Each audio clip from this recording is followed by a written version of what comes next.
Karangan bahagian B. Permainan tradisional seperti waw, gasing dan congkak perlulah dikekalkan sebagai warisan kebudayaan masyarakat. Bincangkan usaha-usaha yang perlu dilakukan dalam mengekalkan permainan tradisional. Baiklah, berdasarkan soalan yang telah dibacakan, dapatlah kita kenal pasti di sini tema soalan ini ialah permainan tradisional, manakala kehendak soalannya ialah usaha-usaha yang perlu dilakukan dalam mengekalkan permainan tradisional.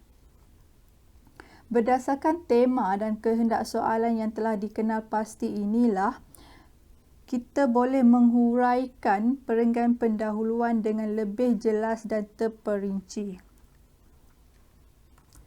Seterusnya, fokus penting yang perlu diberi perhatian berkenaan soalan ini ialah, berdasarkan soalan ini telah dinyatakan 3 contoh permainan tradisional iaitu waw, gasing dan congkak.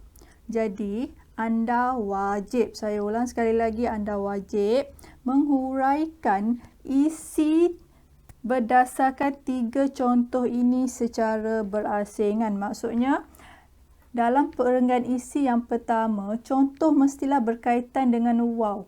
Waw sahaja, tidak boleh digabungkan waw dan gasing, tak boleh.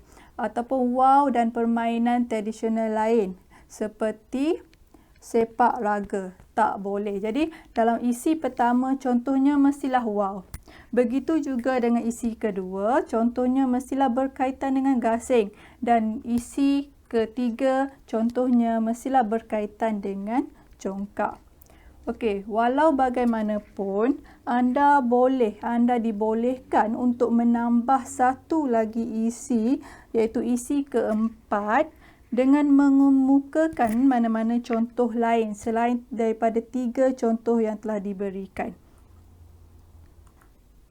Jadi di sini sekali lagi saya nak ingatkan bahawa wajib untuk anda menghuraikan ketiga-tiga contoh yang telah diberikan secara berasingan dan tidak boleh digabungkan.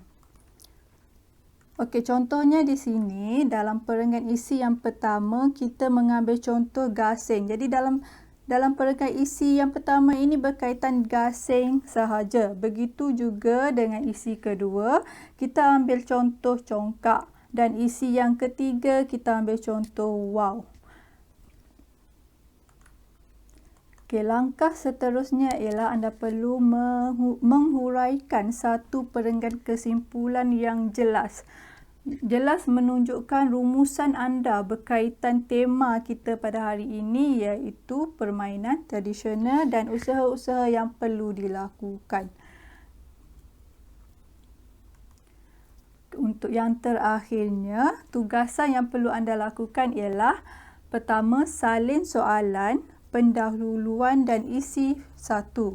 Kemudian huraikan, ini sebagai latihan, huraikan isi 2, isi 3 dan kesimpulan dengan menggunakan ayat yang gramatis, matang dan menarik. Okey, kemudian hantar gambar tugasan yang telah anda buat untuk disemak. Tarikh akhir penghantaran tugasan adalah pada 12 Jun iaitu pada hari Jumaat 11.59 malam. Diharapkan anda semua dapat memberikan kerjasama. Terima kasih.